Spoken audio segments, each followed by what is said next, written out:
ये है क्लास 11 के पॉलिटिकल साइंस का चैप्टर 6 जुडिशरी। इसमें देखेंगे पूरा चैप्टर। जुडिशरी का मतलब है क्या, मतलब जज and court. Judiciary refers to the system of court and जज। कोर्ट एंड जज मतलब जुडिशरी, जो कि responsible for the interpreting and applying the law in country. देखो, कॉन्स्टिट्यूशन को इंटरप्रेट करने का, समझने का, समझाने का काम करती है judiciary.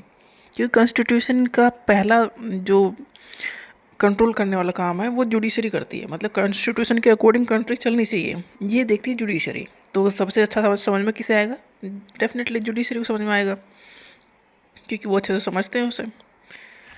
Judiciary is one of the three main branch of the government. देखो, गवर्नमेंट की तीन मेन ब्रांच होती हैं: legislature, executive and judiciary. Legislature मतलब एमपी, एमपी एमएलए लेजिस्लेचर होते हैं। एग्जीक्यूटिव मतलब मिनिस्ट्री ऑफ गवर्नमेंट, और जो आईएएस पीसीएस ये सब जो इम्प्लीमेंट कराते हैं पॉलिसीज़ को, और पॉलिसीज़ बनाती है पार्लियामेंट।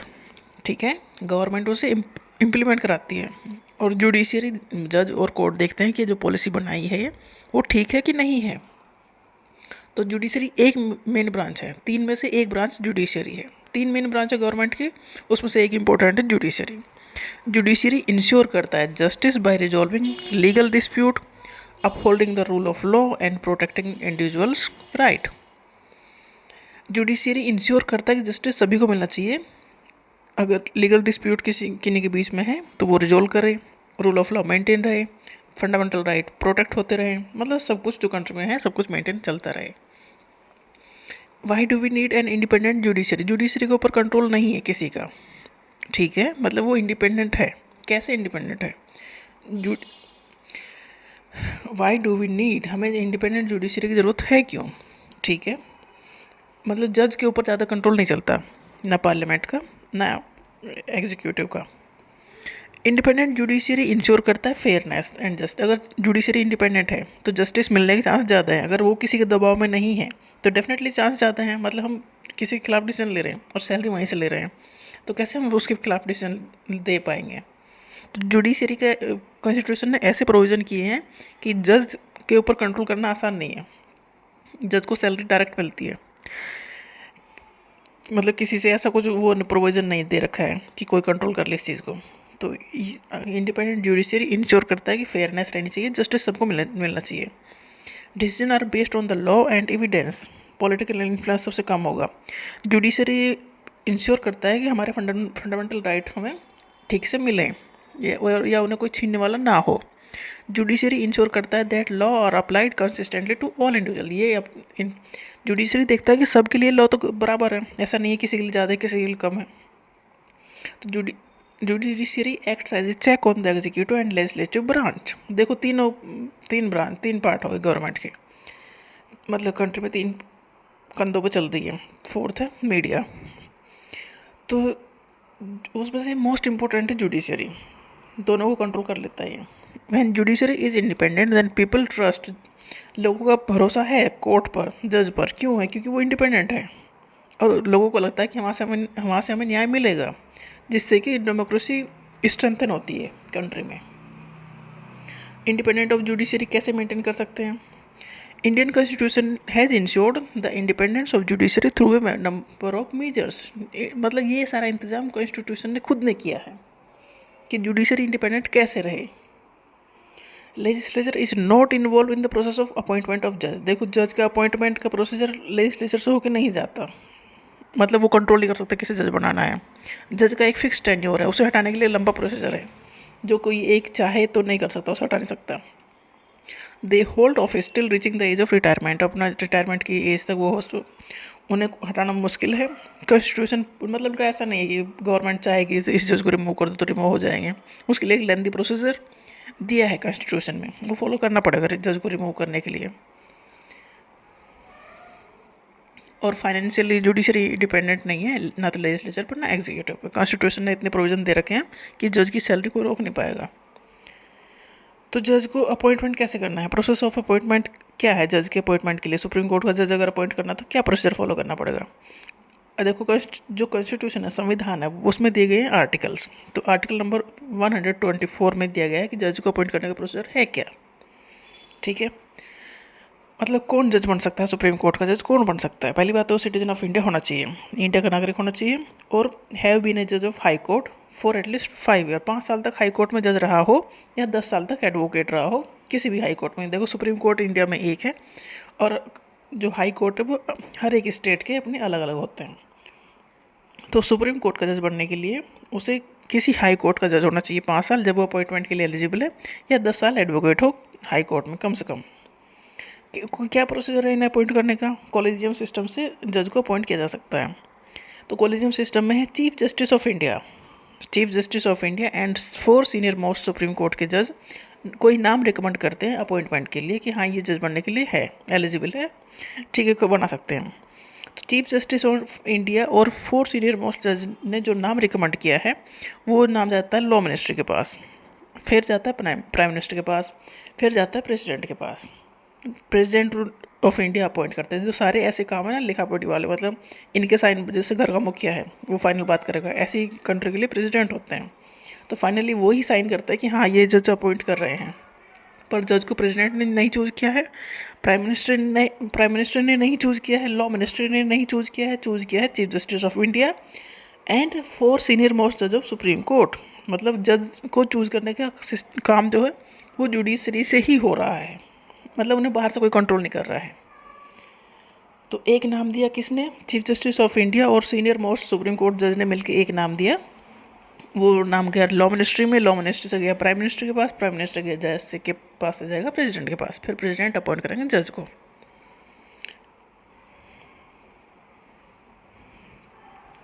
हाई कोर्ट के जज के क्या प्रोसीजर है इसके? जो हाई कोर्ट के जज, हाई कोर्ट मतलब हर एक स्टेट में हाई कोर्ट अपना अपना है, ठीक है। तो आर्टिकल 217 में बताया गया है कि हाई कोर्ट के जज को अपॉइंट करने के लिए क्या प्रोसीजर है। A person is eligible for the appointment of high court जज, उसे सिटीजन ऑफ इंडिया होना चाहिए, at least he or she held judicial office for at least 10 साल, 10 साल के लिए कोई जुडिशियल ऑफिस का वो रहा हो, एडवोकेट हो in a high court for at least 10 year, मतलब 10 साल का एक्सपीरियंस तो होना चाहिए उसे। हाई कोर्ट के जज को अपॉइंट करने के लिए chief justice of high court में भी चीफ जस्टिस होते हैं, हर एक कोर्ट में अपना चीफ जस्टिस होता है, और 2 सीनियर मोस्ट जज रिकमेंड करेंगे नाम को। ये प्रपोजल भेजा जाएगा स्टेट गवर्नमेंट के पास कंसल्टेशन के लिए, recommendation then send to the supreme court collegium for approval. इस कोर्ट से जाएगी जो रिकमेंडेड नाम है वो स्टेट गवर्नमेंट के पास, जिस स्टेट के हाई कोर्ट में जज की नियुक्ति होनी है, स्टेट गवर्नमेंट से जाएगी सुप्रीम कोर्ट के कॉलेजियम सिस्टम के पास, फिर जाएगी लॉ मिनिस्ट्री के पास, फिर जाएगी प्राइम मिनिस्टर के पास, फिर जाएगी प्रेसिडेंट के पास। प्रेसिडेंट अपॉइंट करेंगे जज को।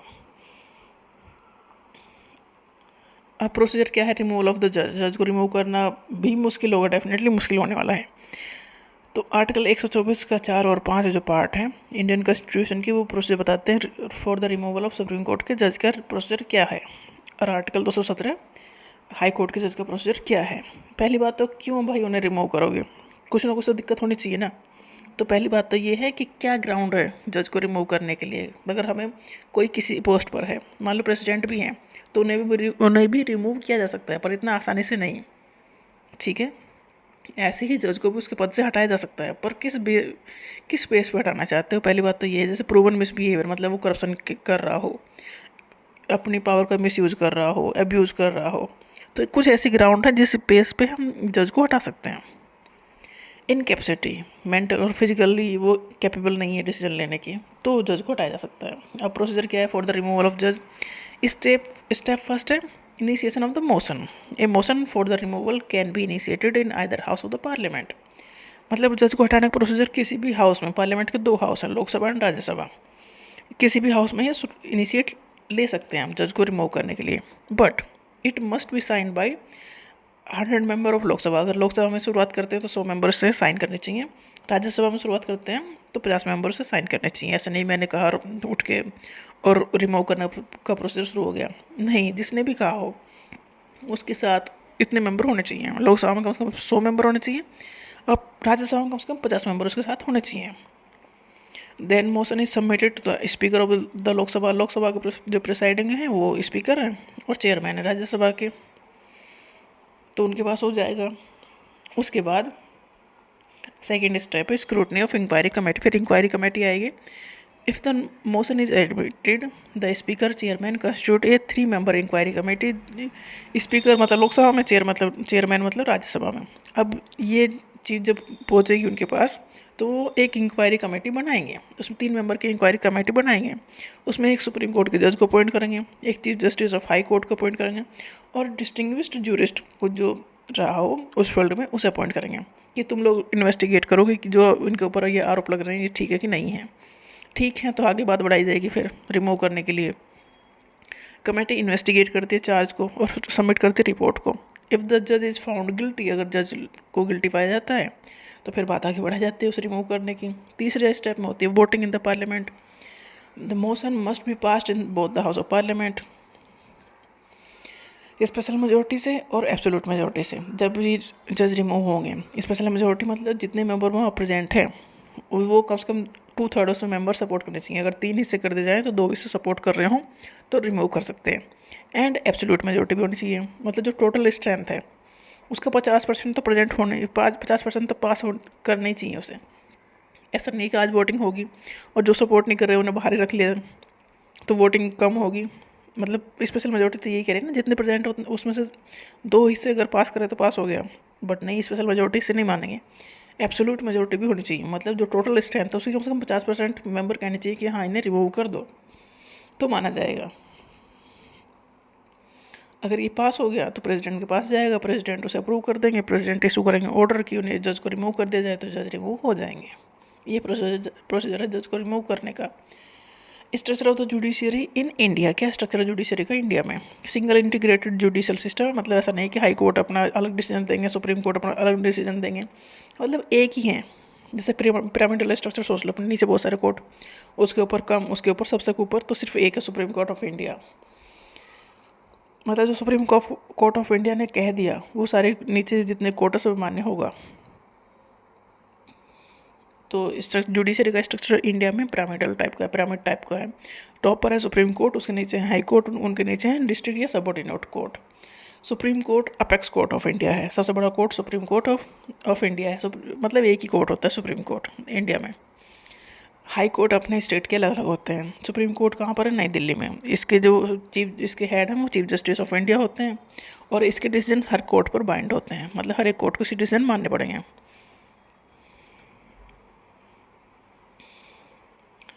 सुप्रीम कोर्ट के नीचे आता है high court. High court is the highest judicial authority at the state level. State level पर हाई कोर्ट सबसे बड़े हैं. ये कंट्रोल करते हैं जो लोअर कोर्ट है उन्हें, ये कंट्रोल करते हैं. और जो स्टेट में जो दिक्कतें होती हैं, जो स्टेट के लोगों को जो दिक्कत होती हैं वो उन्हें सारे चीज़ों को ये रिजॉल्व करते हैं. लीगल एडवाइस बताते हैं, देते हैं गवर्नर को जब रिक्वायर्ड है तब.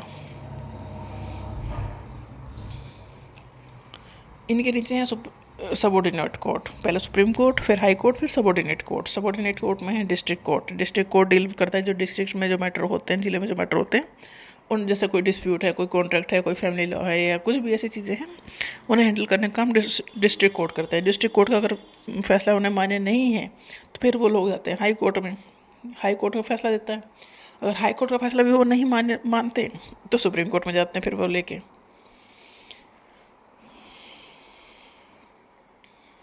तो ये सिविल कोर्ट है, क्रिमिनल कोर्ट है, ये सब लोअर लेवल पे कोर्ट है. अब जुडिशरी का जो सुप्रीम कोर्ट के जो जज हैं, जजमेंट है वो कौन कौन से हैं? जैसे कि ओरिजिनल जुरिस्डिक्शन है, ये सुप्रीम कोर्ट के पास पावर है. ये आर्टिकल 131 में दिया गया कॉन्स्टिट्यूशन के कि original jurisdiction means the case that can be directly considered by the supreme court without going to the lower court before that. मतलब वो सारे केस ऐसे नहीं कि जिसका मन करा वो पहले सुप्रीम कोर्ट में ही पहुँच जाए. ऐसा मुमकिन नहीं है, ऐसा नहीं है. मतलब पहले आपको खुद को लोअर कोर्ट में ही जाना पड़ेगा, फिर हाई कोर्ट में ही जाना, हाई कोर्ट जा सकते हो. तो सुप्रीम कोर्ट में जाने के चांस बहुत कम होते हैं. बट कुछ केस ऐसे होते हैं जिसके लिए डायरेक्ट आप सुप्रीम कोर्ट जाते हो. ठीक है, तो उन केस को कहेंगे हम ओरिजिनल जुरिस्डिक्शन. ओरिजिनल जुरिस्डिक्शन मतलब ऐसे केस जो डायरेक्ट सुप्रीम कोर्ट सुनेगा, मतलब नीचे वाले कोर्ट का उसमें कोई इंटरफेरेंस है ही नहीं. Original jurisdiction means case that can be directly considered by the Supreme Court without going to lower court before that. मतलब डायरेक्ट केस जा रहे हैं सुप्रीम कोर्ट में, लोअर कोर्ट में जा ही नहीं रहे हैं. इसे कहते हैं ओरिजिनल जुरिस्डिक्शन. क्योंकि supreme court alone has the power to deal with such case, ना तो कोई हाई कोर्ट ना ही लोअर कोर्ट डील करता है इनसे। जैसे कि dispute between the government of India and one और मोर स्टेट, मतलब कोई किसी मैटर पे डिस्प्यूट हो गया गवर्नमेंट ऑफ इंडिया और किसी स्टेट के बीच में। अब ये इसका फैसला तो कोई हाई कोर्ट नहीं दे सकता, ये तो सुप्रीम कोर्ट में ही जाएगा। दो स्टेट के बीच में अगर कन्फ्लिक्ट हो गया या कोई डिस्प्यूट हो गया तो ये भी बात सुप्रीम कोर्ट में जाएगी, क्योंकि किसी स्टेट का हाई कोर्ट कैसे फैसला देगा इस मैटर पे। तो ये ओरिजिनल ज्यूरिसडिक्शन में वो केस आते हैं जो स्टेट की जो हाई कोर्ट है वो हैंडल नहीं कर सकते, तो वो सुप्रीम कोर्ट ही जाएंगे। Advisory jurisdiction is granted to the Supreme Court under Article 143 of the Constitution। ये सारी चीज़ें ना, सारी पावर कॉन्स्टिट्यूशन ने दी हैं और कॉन्स्टिट्यूशन में आर्टिकल के थ्रू दी गई हैं। तो article 143 about the advisory jurisdiction, ये आर्टिकल एम्पावर करता है प्रेसिडेंट ऑफ इंडिया को to seek the opinion of the supreme court on important legal या कॉन्स्टिट्यूशनल मैटर। मतलब प्रेसिडेंट ऑफ इंडिया, देखो जरूरत नहीं है वो लीगल उससे टीम से ही आया हो, या जज या कोर्ट में वो वकील टाइप रहा हो, ज़रूरी तो नहीं है। तो सारे मैटर की उसे जानकारी नहीं होगी प्रेसिडेंट ऑफ इंडिया को, पर उसे पता तो होना चाहिए। अगर किसी मैटर पे एडवाइस लेनी है तो सुप्रीम कोर्ट से वो एडवाइस ले सकता है। तो ये आर्टिकल 143 में दिया गया है कि जज सुप्रीम कोर्ट से प्रेसिडेंट एडवाइस ले सकते हैं अगर वो चाहें तो। President of India can refer any matter that is public importance or that which involve interpretation of the Constitution to Supreme Court for advice। मतलब किसी भी मैटर को भेज सकते हैं एडवाइस के लिए। सुप्रीम कोर्ट बाउंड नहीं है कि वो एडवाइस दे ही दे, मतलब सुप्रीम कोर्ट के ऊपर ऐसा भी कंट्रोल नहीं चलता कि भाई प्रेसिडेंट ने पूछा तो उसे बताना कंपलसरी ही है। और ना ही प्रेसिडेंट ऑफ इंडिया ये बाउंड है कि जो एडवाइस दिए वो उन्हें मानना ही है, ऐसा नहीं है। मतलब सलाह के लिए चीज़ें भेजी है, वो सुनेंगे समझेंगे, पर ऐसा नहीं है कि मानना ज़रूरी है या उन्हें बताना ज़रूरी है।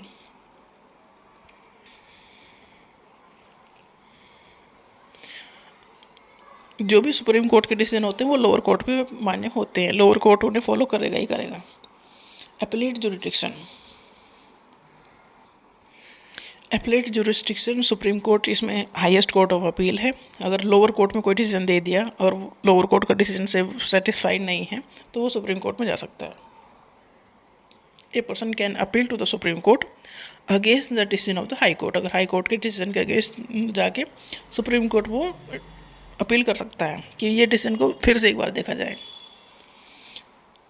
High court must certify that the case it fit for the appeal और नॉट। बट वो जाने से पहले हाई कोर्ट उस चीज़ को सर्टिफिकेट देगा कि ये केस जाना चाहिए कि नहीं जाना चाहिए।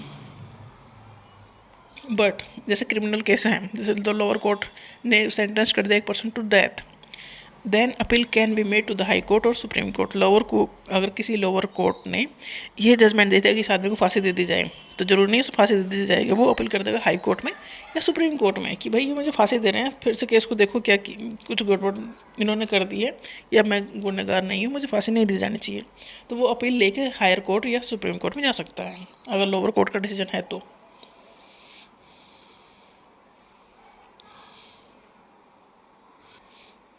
Writ jurisdiction, an individual whose fundamental right has been violated. जैसे हमारे फंडामेंटल राइट्स हैं, सिटीजन्स के अपने फंडामेंटल राइट्स हैं, अगर उन्हें कोई छीन रहा है तो हम इसे लेके डायरेक्ट सुप्रीम कोर्ट जा सकते हैं कि हमारे फंडामेंटल राइट अधिकारों का हनन हो रहा है और हमें अधिकार हमें दिलवाओ।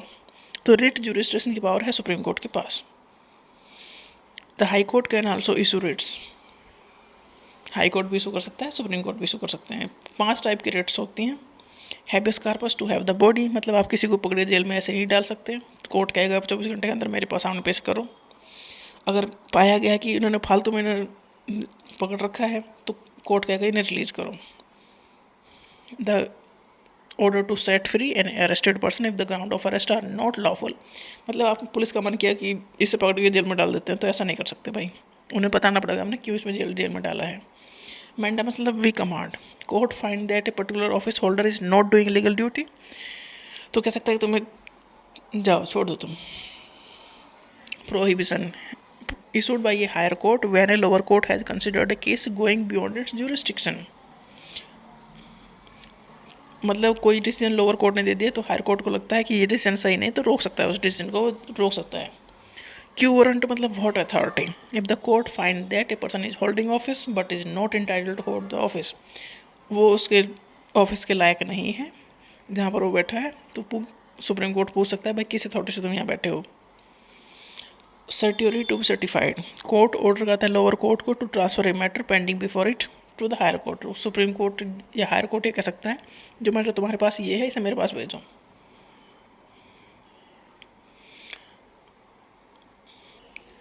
जुडिशियल एक्टिविज्म मतलब जुडिशियरी एक्टिवली पार्टिसिपेट करे। क्यों? क्योंकि जब लेजिस्लेचर और एग्जीक्यूटिव अपना काम अच्छे से ना कर रहे हो तो जुडिशियरी अपना पार्ट उनके हिस्से का काम भी करने लगे, उनसे काम करवाने लगे, तो इसे कहते हैं judicial activism. Judicial activism refers to the judiciary active role of in enforcing constitutional limits on the action of the other branch of the government and expanding individual rights. Aim of the judicial activism is to promote justice, equality, liberty and especially when the legislature or executive fail to act। Important बात यह है कि legislature और executive अपना काम नहीं कर पा रहे हैं तो तब जुडिशरी एक्टिव रोल प्ले कर रही है। मतलब जुडिशरी अपने हाथ में मैटर ले रही है क्योंकि ये दोनों अपने हाथ से मैटर नहीं ले रहे हैं, जब अपना काम नहीं कर रहे हैं तो इसे कहेंगे जुडिशियल एक्टिविज्म। ये काम हो रहा है PIL या SAL के थ्रू। PIL मतलब पब्लिक इंटरेस्ट लिटिगेशन, मतलब किसी एक इंसान के साथ अगर कुछ गड़बड़ हो रहा है तो वो सीधे कोर्ट जाता है, और मतलब बहुत सारे इंसानों के साथ या ग्रुप के साथ अगर कुछ गलत हो रहा है और उन्हें नहीं पता कैसे कोर्ट जाया जाए या इस लायक नहीं है तो कोई ऑर्गेनाइजेशन उनके लिए कोर्ट में जा सकती है, तो उसमें जुडिशरी डिसीजन ले सकती है उन लोगों के बिहाफ पे। मतलब जिनके साथ अन्याय हो रहा है उन्हें पता भी नहीं है और उनके लिए PIL चले जाते हैं सुप्रीम कोर्ट में और जज फैसला सुना देते हैं कि इनके लिए ठीक करो सारी चीज़ें।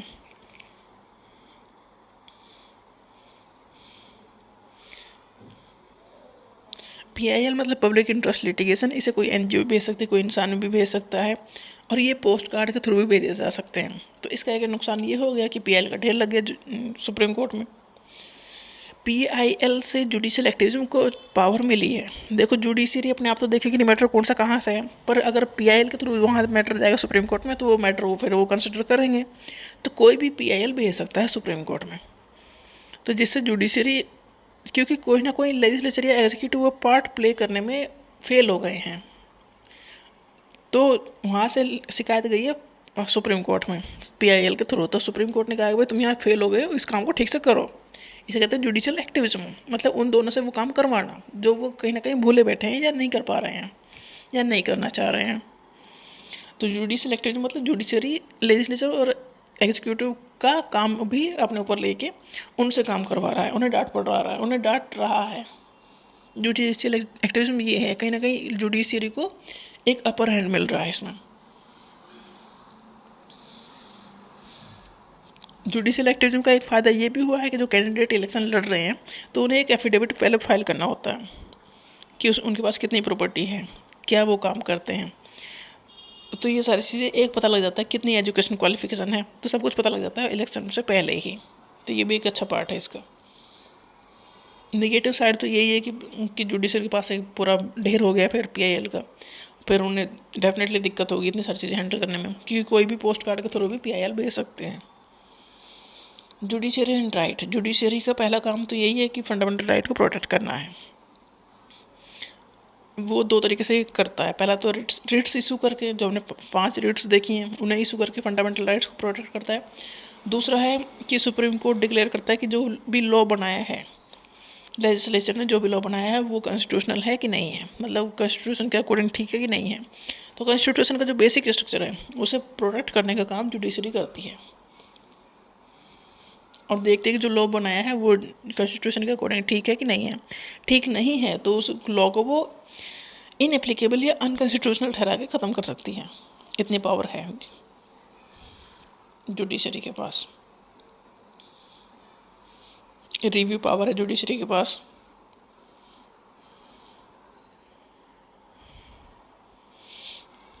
Judiciary and parliament, Indian Constitution is based on a delegate principle of limited separation of power of and check and balance. देखो जुडिशरी है, लेजिस्लेचर है एंड एग्जीक्यूटिव है, तीनों के अपनी एक अलग अलग पावर है, अलग अलग सेक्शन है, अलग अलग एरिया है, बट एक दूसरे के ऊपर कंट्रोल कहीं ना कहीं रखते हैं क्योंकि कोई किसी के सुपीरियर नहीं है। इसी तरह से कंट्री चल रही है, मतलब ना तो इन तीनों में कोई सीनियर है ना कोई जूनियर है, तीनों को अपने अपने रोल प्ले कर रहे हैं।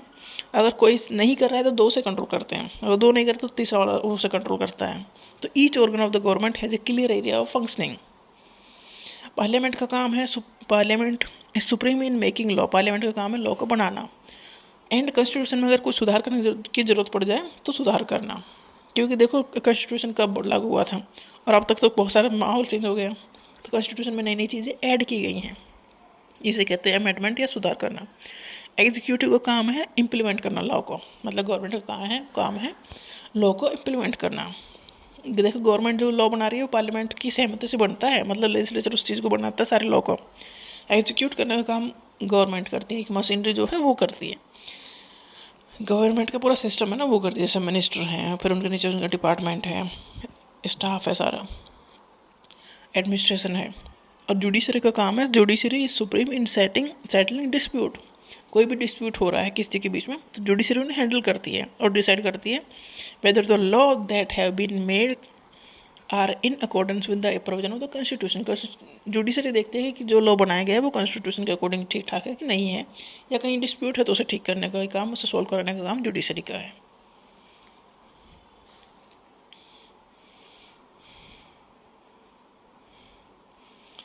Immediately after the implementation of the constitution began, एक कंट्रोवर्सी स्टार्ट हो गई थी पार्लियामेंट के पार्लियामेंट देखो पार्लियामेंट क्या कहती है।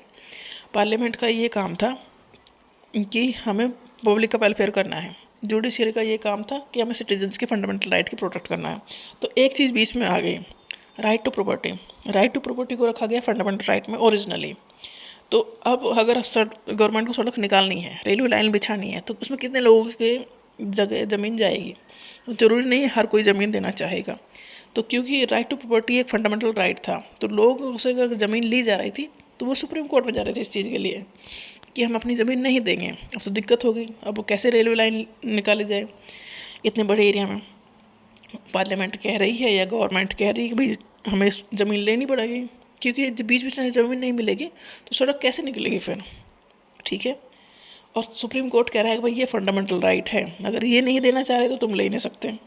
मैं इस चीज़ को प्रोटेक्ट करूँगा क्योंकि कॉन्स्टिट्यूशन को प्रोटेक्ट करने का मेरा काम है। पार्लियामेंट कह रही है कि इस अगर ये ज़मीन नहीं देंगे तो सड़क या रेल लाइन कैसे निकलेगी? तो दिक्कत हो गई। तो फाइनली ये डिसीजन हुआ कि जो राइट टू प्रॉपर्टी है उसे फंडामेंटल राइट से निकाल के एक लीगल राइट बना गया। तो जुडिशरी थोड़ा रिलैक्स हो गई, क्योंकि जुडिशरी का मेन फोकस ये है कि फंडामेंटल राइट्स प्रोटेक्ट करने हैं। तो जुडिशरी ने ये ध्यान दिया कि अब ये तो चीज़ें सही नहीं हैं, कि फंडामेंटल राइट मेरे से रखना ठीक नहीं है। तो पार्लियामेंट ने इसे बना दिया राइट टू प्रॉपर्टी को एक लीगल राइट, कि ज़मीन तुम्हारी है, तुम लीगली इसके ओनर हो। अगर सरकार को ज़रूरत पड़ती है, गवर्नमेंट को इस ज़मीन की ज़रूरत पड़ती है पब्लिक वेलफेयर के लिए, पब्लिक के बेनिफिट के लिए, तो गवर्नमेंट उस ज़मीन को ले सकती है, बट उसका एक मुआवजा वो देगी। तो इस तरह से बात बनी। तो यहाँ पर एक क्लैश हो गया था राइट टू प्रॉपर्टी को लेकर जुडिशरी और पार्लियामेंट के बीच में, क्योंकि जुडिशरी कह रही है तुम प्रॉपर्टी ले नहीं सकते किसी की इच्छा के विरुद्ध, और पार्लियामेंट कह रही थी अगर हम नहीं लेंगे तो कैसे रेलवे लाइन या सड़क निकालेंगे। तो इसका यही हुआ डिसीजन कि कॉन्स्टिट्यूशन में ही चेंज किया जाए, और कॉन्स्टिट्यूशन में चेंज करके जो फंडामेंटल राइट में रखा था राइट टू प्रॉपर्टी को, उसको बाहर निकाल के राइट टू प्रॉपर्टी को एक लीगल राइट बना दिया गया। इससे फ़ायदा ये हुआ कि ना तो फंडामेंटल राइट ख़त्म हो रहे थे सिटीजन्स के, और पब्लिक के वेलफेयर के लिए ज़मीन भी ली जा सकती थी, बट एक प्रॉपर मुआवजा देने के बाद। तो यहाँ पर क्लैश हो गया था इनका। बट देखो ये तो पार्लियामेंट ने ये काम तो कर लिया कि इसे लीगल राइट बना दिया, बट जुडिशरी ने कहा कि देखो कॉन्स्टिट्यूशन का एक बेसिक स्ट्रक्चर है, पार्लियामेंट उसी स्ट्रक्चर को चेंज नहीं कर सकती, कि कॉन्स्टिट्यूशन जो भी बात कह रहा है ना, जो समरी है उसे चेंज करके आप गवर्नमेंट अपने हिसाब से नहीं बदल सकती, उसमें ऐसा कोई चेंज गवर्नमेंट नहीं कर सकती। जुडिशरी ने तब बचा कर रख दिया, क्योंकि जुडिशरी को ये तो समझ में आ गया ये फंडामेंटल राइट रखना मुमकिन नहीं है। ठीक है, इस बात पे जुडिशरी मान गई, पर जुडिशरी ने कहा देखो तुम यहाँ तो चेंज कर रहे हो, पर हर जगह चेंज नहीं करना है।